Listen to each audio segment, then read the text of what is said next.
Let me introduce our speaker now. Today's speaker is Paul Schempp. Paul has dedicated his professional life to understanding what it takes to be an expert performer.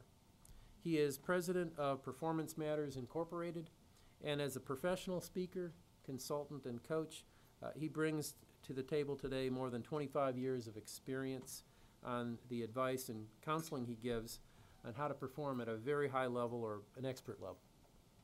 In his academic career, Paul is a research professor and director of the Sport Instruction Research Lab at the University of Georgia. He spent over a decade conducting research into characteristics and the development of expertise. He's written 6 books, including 5 Steps to Expert, how to go from business novice to elite performer. And he has applied his research to practice, including a practice that many of you love very much, which is the practice of sport. He's designed programs to help improve the performance of professional athletes around the world. Just for a couple of examples, he's worked with the PGA, he's worked with the U.S. Track and Field Association, among many others in the United States, and certainly he's done many worldwide. But what do all these credentials really mean to us today? I think we can boil it down to 3 words. Paul is an expert on expertise. And so this morning, he's going to give us a talk about the 3 keys to expertise. Please join me in welcoming Dr. Schempp.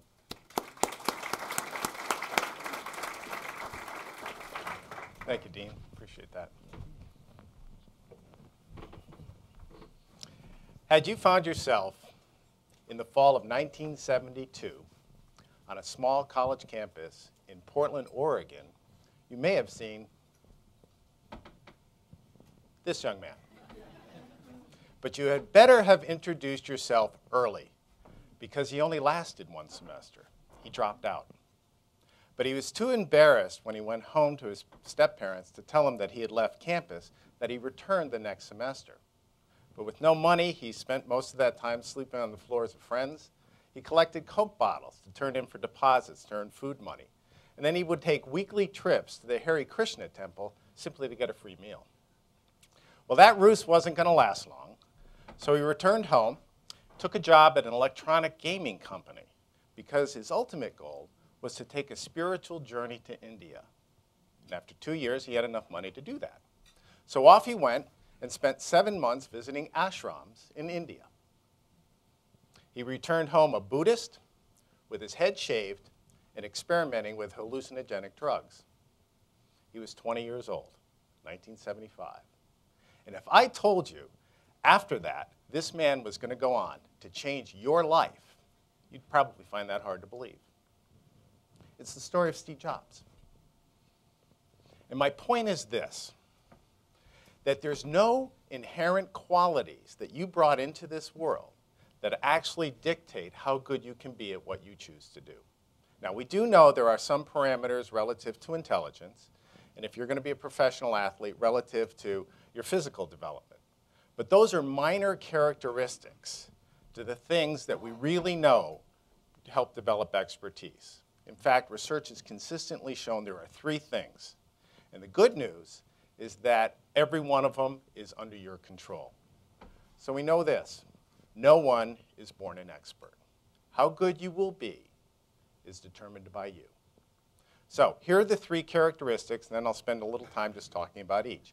First is experience. You can't really be good at anything until you experience it.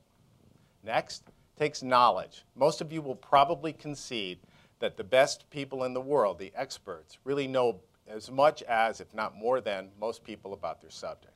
And the third are the skills. Every one of you has a toolbox, a tool set, if you will, to do the things that you need to do. So let's take a moment and explore some of these. First of all, experience. You know, this is always something that's interesting as a college professor to talk to your students about because they don't have any. It's not until you get out, till you actually realize how important experience is. And I say that not as a disclaimer as a university professor, because I know most of you, when you graduated, you got out into the real world, you thought, they didn't teach us that at UGA, did they? No. Experience is a rich source of practical knowledge that you cannot get anywhere else. We simply can't teach experience at the university. Next, you learned what works and what doesn't work. And only again, you can get that through experience. You begin to understand your environment. Most of you are in business. How many of you are in the financial business? Yeah, many of you. I'm sure if you think about your institution that you work for, whether it's a large corporation like Wells Fargo or like Jeff, kind of a private investment firm, the culture is a bit different. And you don't understand that culture until you really have some experience in it.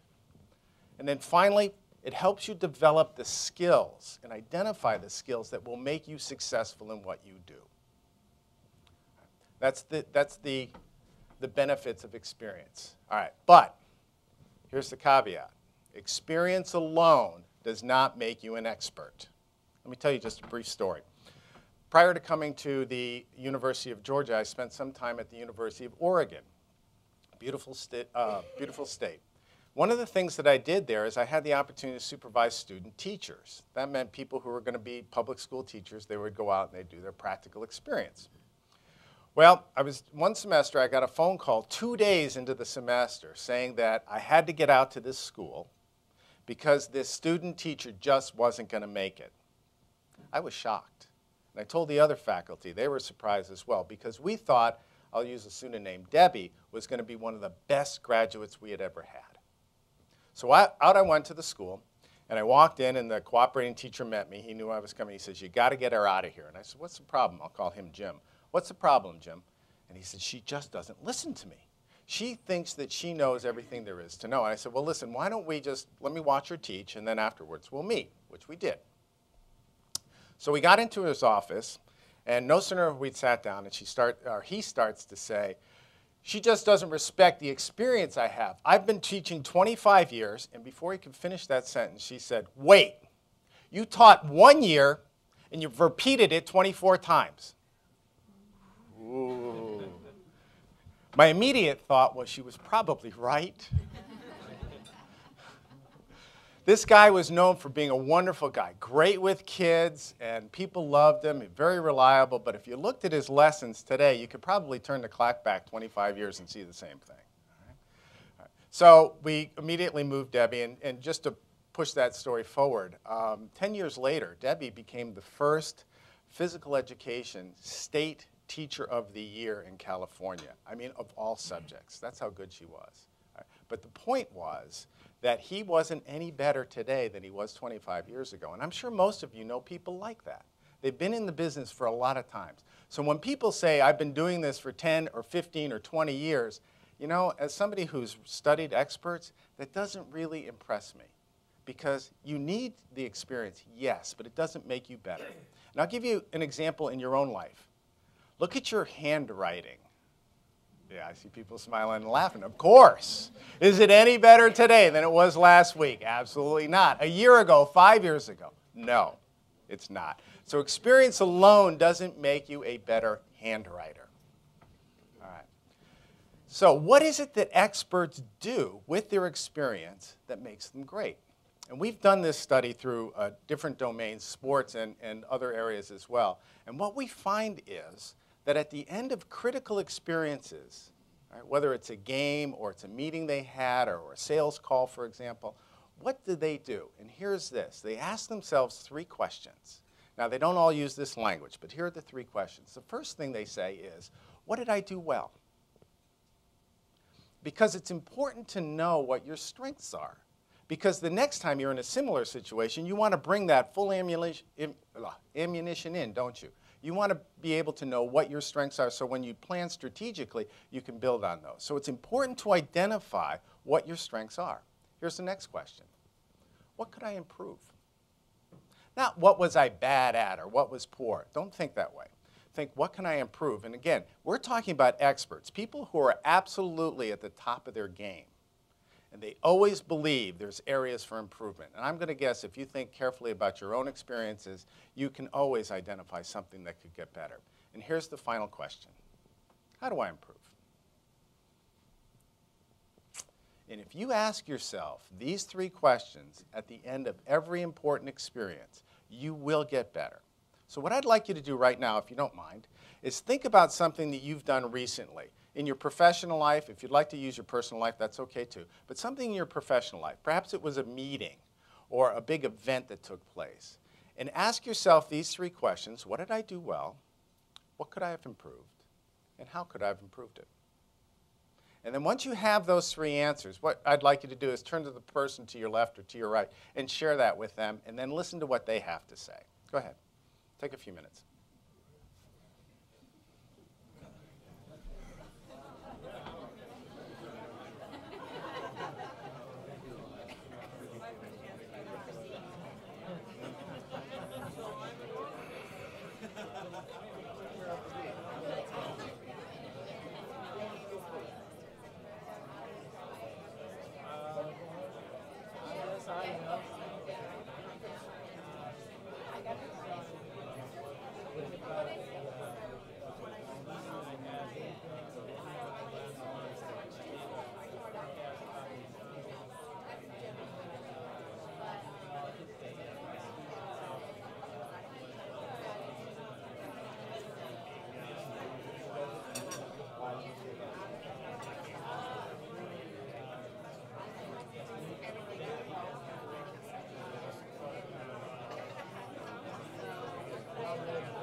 About another 30 seconds.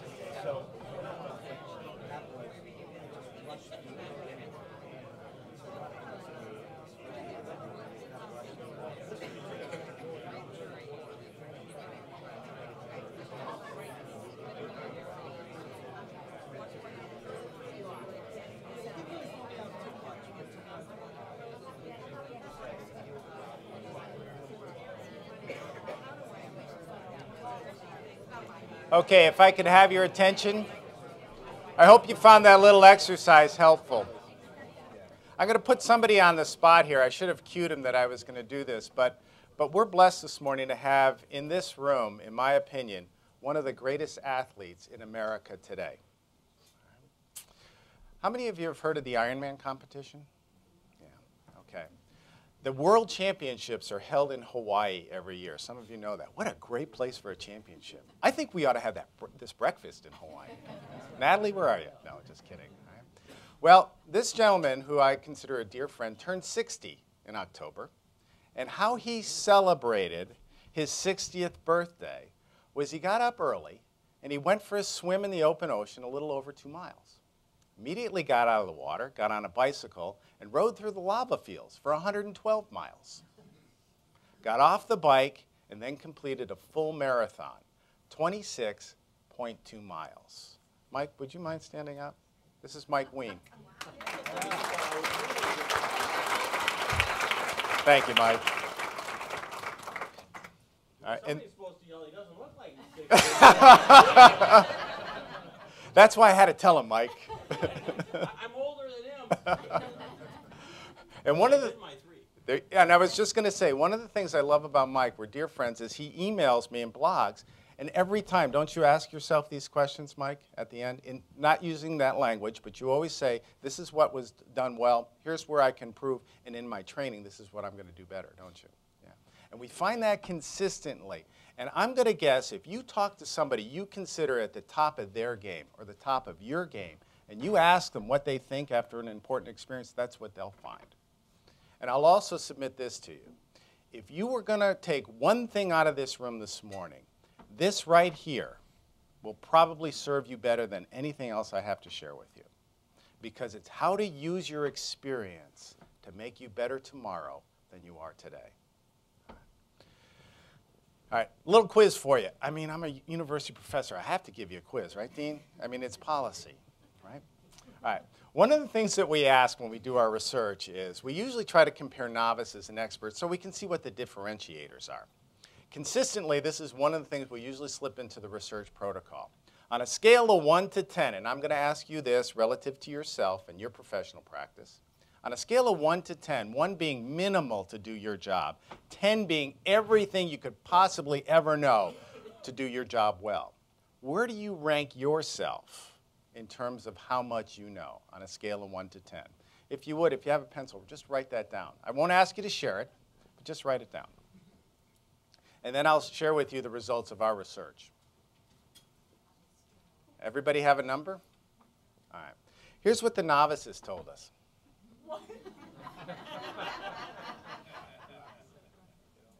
Yep, consistently. And here's what the experts told us. 4.5. Now, yeah, I know that cracked us up when we saw it too. But here's the key point.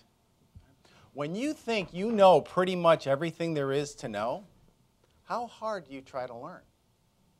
How many of you have had in your offices or in your organizations novices come in and think they pretty much knew everything? Yeah, I see a couple of heads shaking.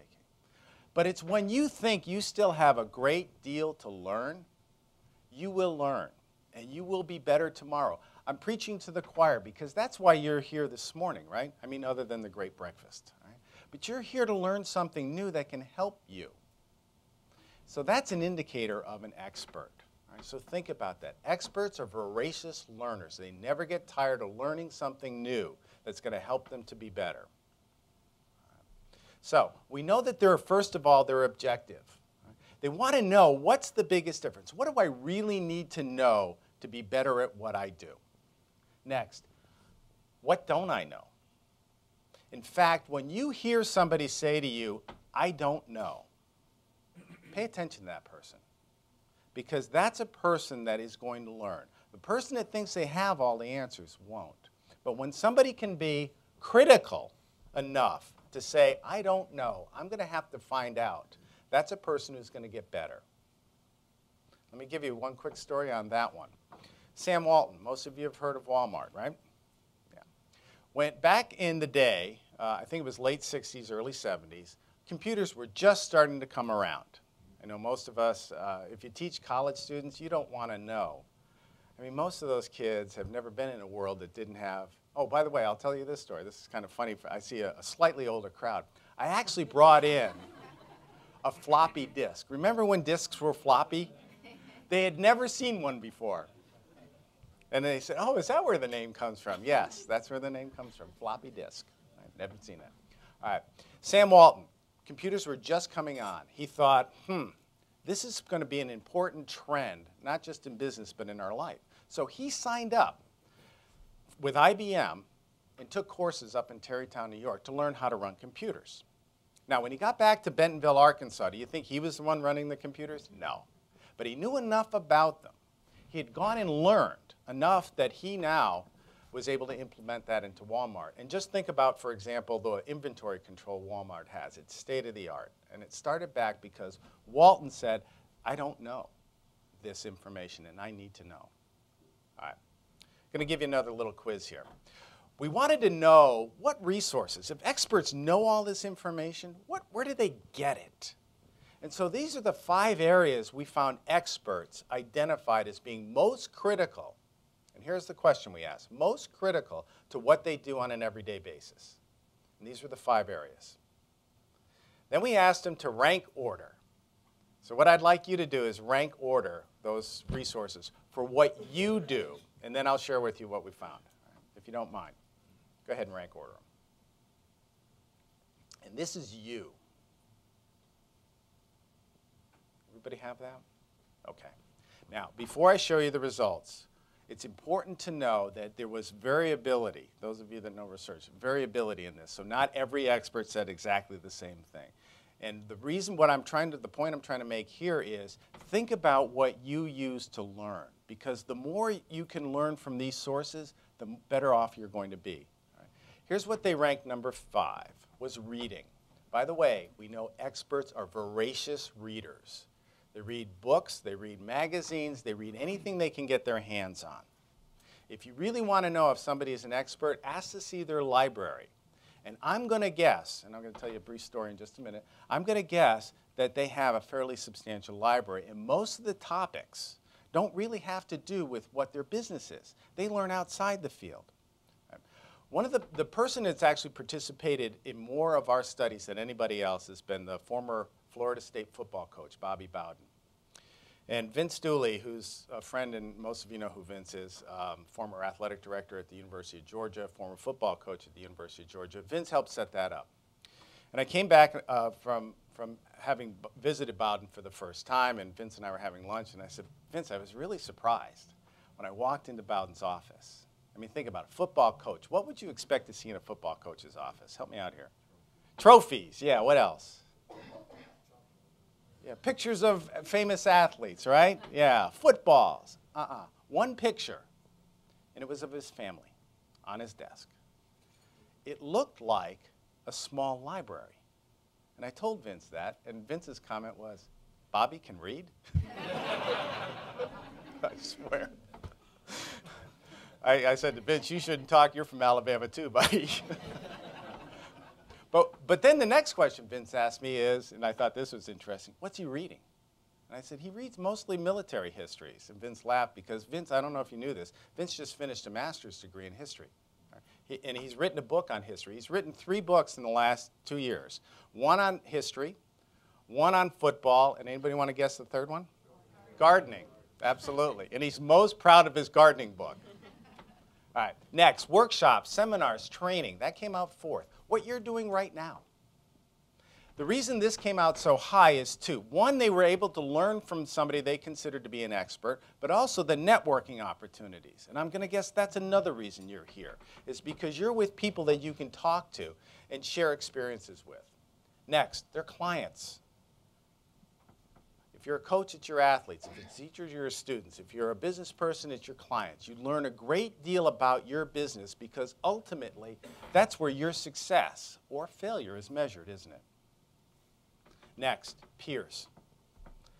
Critically important source of knowledge because nobody understands the challenges that you face on a daily basis better than your peers. Nobody is better able to come up with solutions to your problems than your peers are.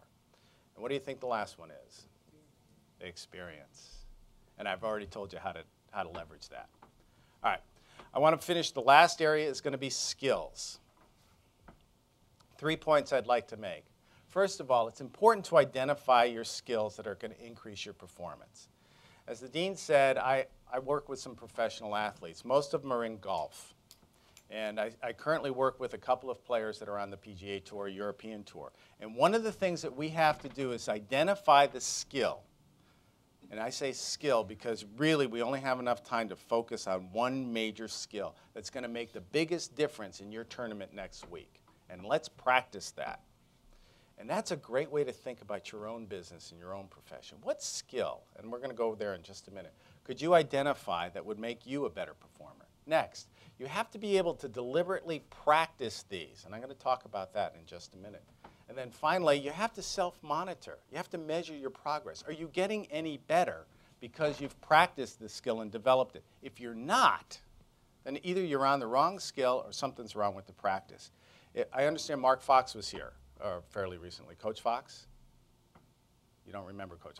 I see a couple of head shakes, yeah. Right. Coach Fox was here. If Coach Fox's team doesn't get better at the end of practice, was the practice any good? No, it wasn't. And so that's what you have to think. All right, let's talk about skills.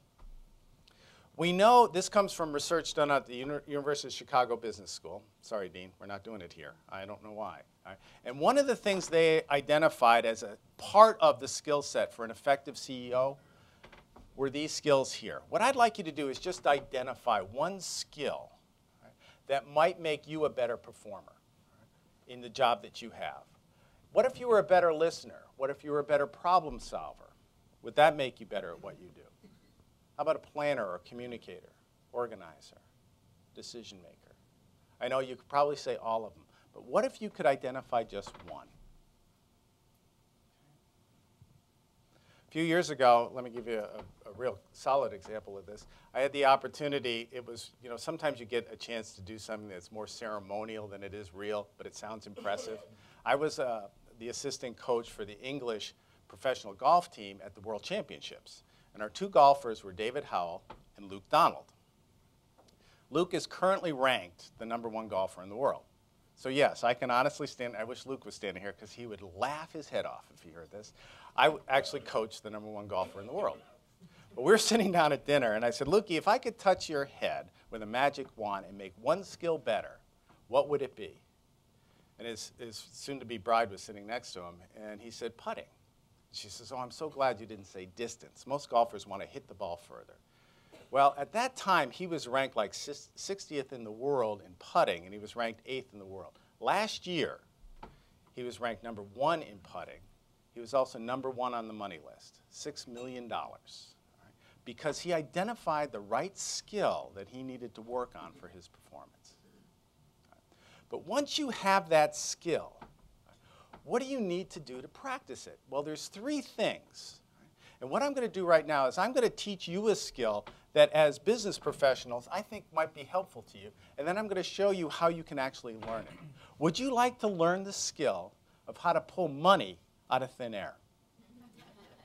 All right, I'll demonstrate it for you. First of all, you have to be able to identify where it is, then just simply reach out and grab it. Would you like to learn how to do that? Of course you would. All right. Here are the 3 phases in learning the skill, and we'll actually go through it. I'll teach you how to do it. First, you have to understand how to do it. You just saw it.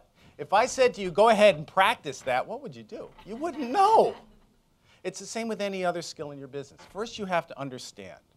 And then you have to have what we call deliberate practice. You have to practice and attempt to get better. Just because you repeat something doesn't mean it's practice. Your handwriting is not practice. You have to intentionally try to improve your handwriting if you're going to improve it. Well, we're going to practice a little bit this morning. And then finally you get to the 3rd stage, and that's execution. And here's the difference between practice and execution. In practice, we focus on the mechanics, the technique, how it's done. By the time you get to execution, you're thinking about the purpose of the skill, and you're using it to good effect. Let me give you one example, and then I'll teach you the skill of pulling money out of thin air. Walking. When you were first learning, and I noticed everybody in this room knows how to walk. When you were first learning, you tried to understand it. So what kinds of things did you do to try to understand this thing called walking? Yeah, you'd watch other people. Right? And then you'd try it, and it wasn't so safe. You'd practice it, and you'd begin to learn things like, well, if I hold on to something, my balance is a little better. And as long as you hold on to something, your balance was improving slightly, wasn't it? So you were deliberately practicing. Then you'd take a step. And then maybe you'd get some coaching. Somebody'd come over, and you'd grab their hands, and you'd start to walk. You practiced. Right? When was the last time you practiced walking? Don't answer that question. But now you walk, and you're not thinking about things like balance. You're not thinking about, right hand, left foot, right? You're thinking about the purpose. I'm walking from here to the parking garage. And again, the purpose. How quickly do you need to be there? Are you running late, so you might walk a little faster? Or you're talking with somebody, so you're walking a little slower. So you're thinking about the purpose of the skill, not the skill itself. And that's how we learn skills, and that's how they make a difference in performance. All right, as promised, let's go through this. If you have a quarter, would you pull it out? If you don't have a quarter, would you ask somebody at the table to borrow one? And I know a lot of you are in finance, so there may be some contracts coming out on this table. What's the current interest rate?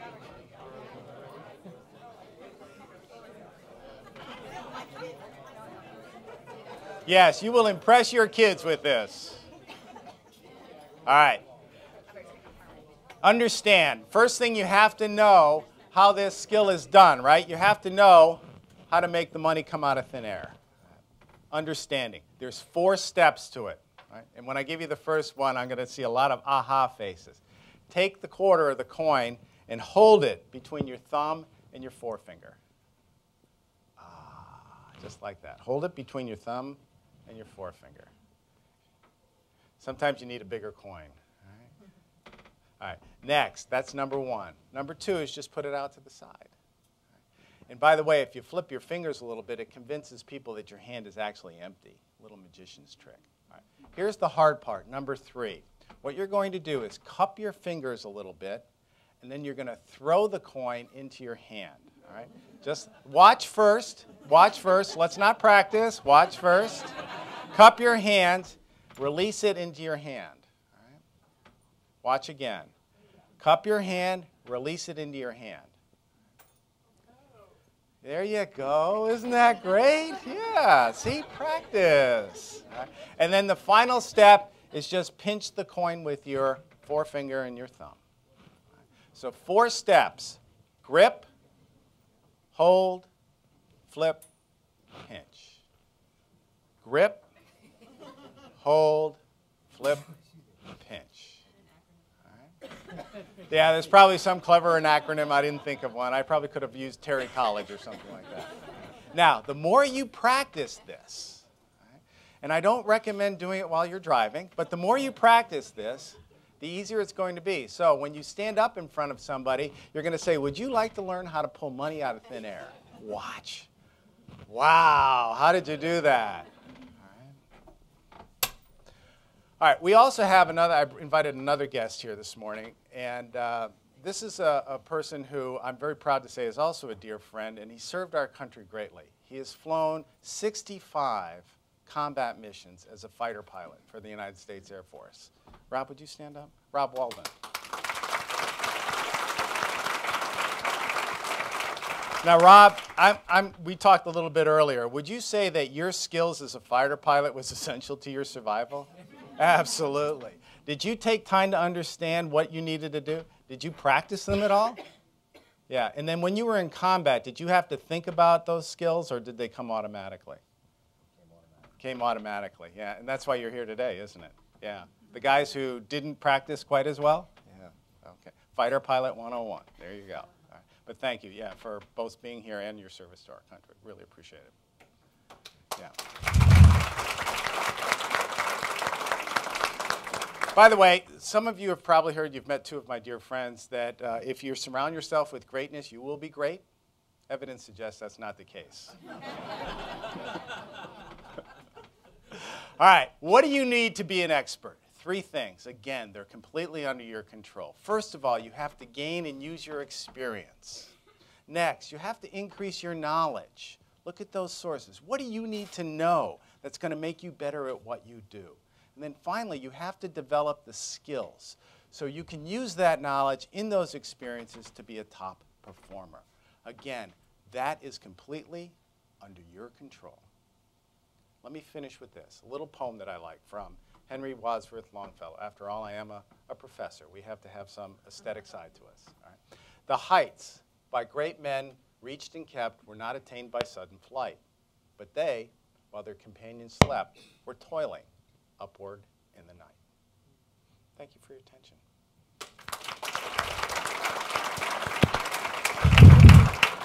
We have time for questions? We have time for questions? We've got time for a few. We've got a pretty big room here, and we're also creating a podcast of this. We're recording it. So please, if you've got a question, hold your hand up. We'll get a microphone to you, and then everybody will be able to hear your question, including those who watch the podcast later. Podcasts, who developed that? Now you know. Yeah, questions, please, Mike.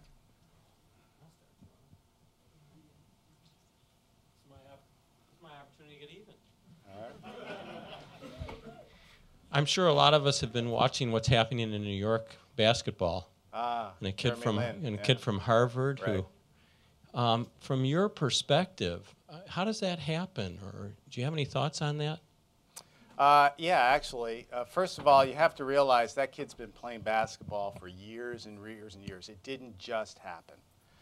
What really has happened, he's been put in a situation where he could be successful. He brought those skills with him. They didn't automatically develop. He brought that knowledge with him. It didn't automatically develop. What's changed is the experience and the setting that he's in that's allowed him to do that. Now, with that said, how long is it going to last? We don't know.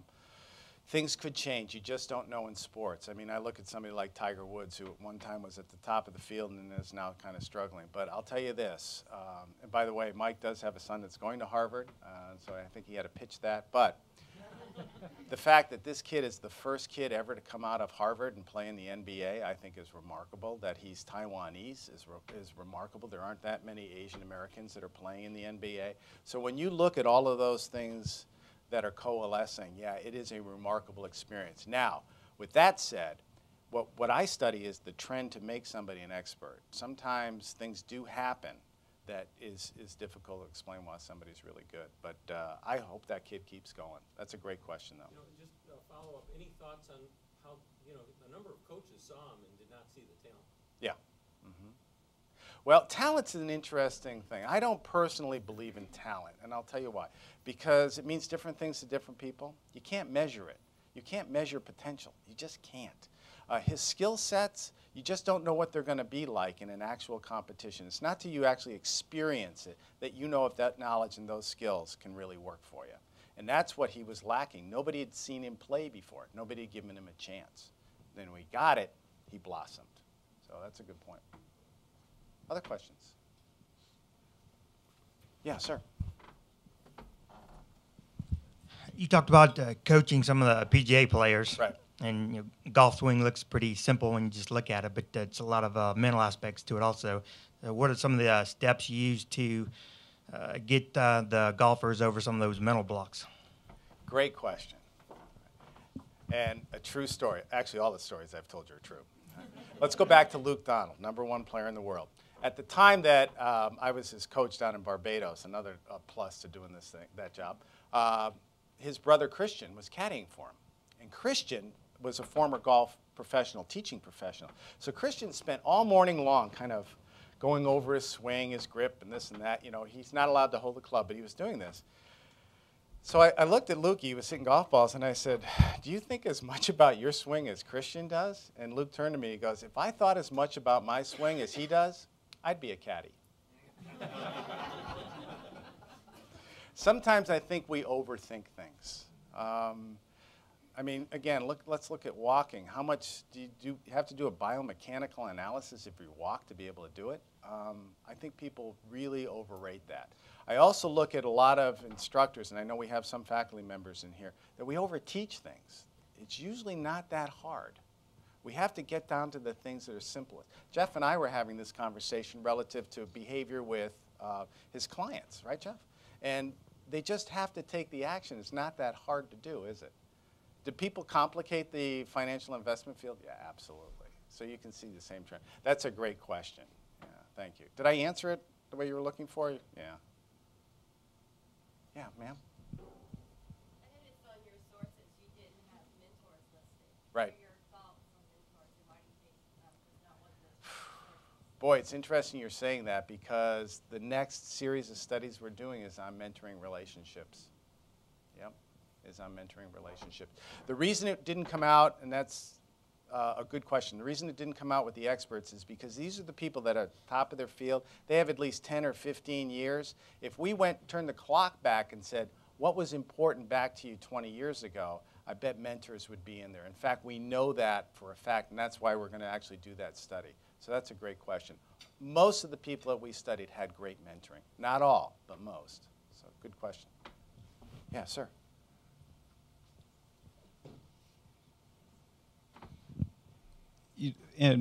Obviously it's performance matters, so taking your and improving on skills. But I guess I'm curious. You understand that you don't do something well, and so there are a lot of things, and I'm beginning to believe that more to play to your strengths and not to fight and try to improve something that you've identified as a weakness. Would you agree or disagree with that? I disagree with that, and I know I run counter to some people that are saying play to your strengths. Who is it? Is it Marcus Buckingham that's saying that? Yeah. Because I think you need to know what's going to make you successful in your performance. And in some cases, when it's an organization, it means bringing somebody in who can do those skills for you that you don't have. But when it's your own performance, then you can't. There's no way that you can kind of play to your strengths. Let me give you an example. I do a lot of lecturing. I do professional speaking. If I wasn't a clear communicator, I couldn't leverage more of my knowledge of the subject to make an interesting presentation. I've got to be a better communicator. And so I don't agree with that. I really think that you have to, if they aren't going to be strengths, at least they can't be liabilities. Does that answer the question? Yeah. Yes, ma'am.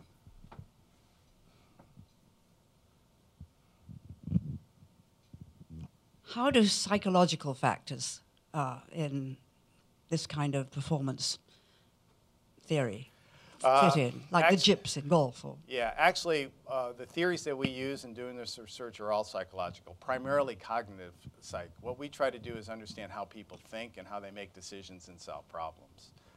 One of the things we don't do, and again, Jeff and I were talking about this, was motivation. We know that experts bring the motivation to the table. They don't need to, quote unquote, be motivated. But yeah, decision making, psychological thinking, that's something that we strongly look for. Was that what you were looking for, or did I not answer the question? If there's a psychological problem, like I mentioned, there's jips in golf, how do you tackle that? Yips in golf. You obviously, yeah, no. You obviously know something about golf. With that particular instance, and every situation is a little bit different, what that instance is about is trying to get people to think about something and not think about other things. Oftentimes, people will think about things that they cannot control, and they fixate on those to the point that it makes them, it debilitates them for doing something else. So I try to work with them so they just think about the things they need to focus on and not focus on the things that are out of their control. And that's generally how it works. And are we having success with it? It takes a while. In fact, I had a player that came to me last year, and that was his problem. He had actually been a great putter all his life, never thought that. In fact, we were at what we call the British Open Championship. Over there, they call it the Open Championship. And he was on Saturday playing with Tiger Woods. I mean, he's a very accomplished player. And he was actually leading the tournament in putting. And Sunday morning, we were having breakfast Sunday morning, which is great because it means he's had a late tee time, which means his standings are very good. He says to me, you know, Paul, I think I'm going to switch my putters. I wanted to jump across the couch and strangle him.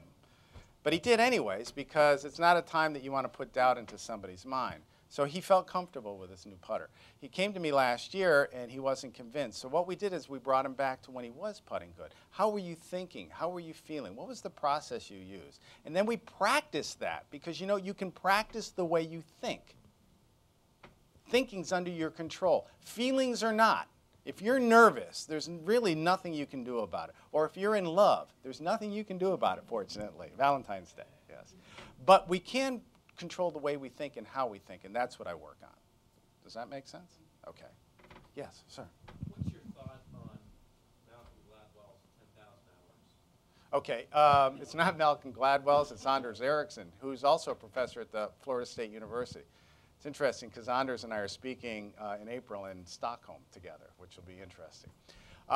Interestingly enough, if you don't know what the reference is, it takes approximately 10,000 hours of deliberate practice to be an expert in anything.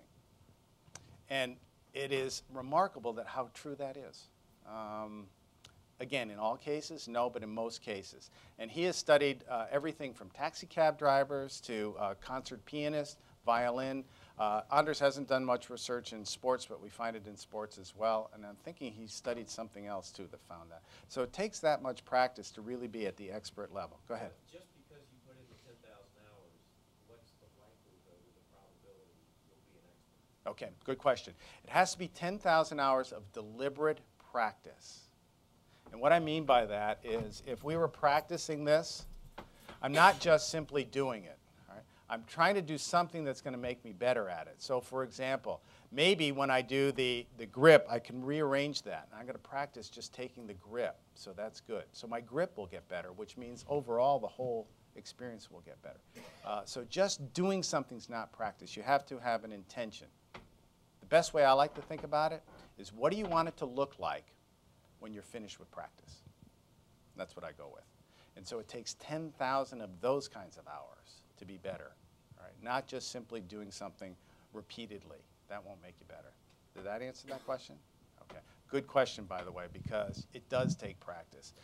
If I could just take one more second. I think we got time for one more question. All right, we'll do that. But when I talk to business organizations, one of the things that I find really interesting with people who are trying to move up the corporate ladder, they don't recognize that there's a skill set, that they will actually be better at what they do if they practice those skills. It comes about, and Diana and I have had this talk, when somebody is a top sales performer in an organization and they make that individual a sales manager. Well, the skills of being a manager are different than the skills of being a salesperson. And organizations and these individuals don't realize that the skill set changed. And now they have to identify those skills, understand they've got to practice them to get good at them. So that's a great question. Yes, sir. Was going to see what your thoughts were on the book Bounce by Matthew Syed. I haven't read that yet. It seemed to be very much in line with what you've spoken about in a less concise way. But. Less concise. Really? You mean I'm losing my grip as a university professor? No, I think he just makes 300 pages out of what you've spoken about today. So. Okay. But it's I appreciate that. I will need to read that. Dean, are we done? Okay. Well, thanks very much, Paul. Thank you. Appreciate it. Hold on just a second. Oh my. On behalf of our alumni board, I'd like to present you with this glass sculpture by Loretta Eby, a local artist. Wow. Oh, that's impressive. Thank you very much. Okay, I appreciate that.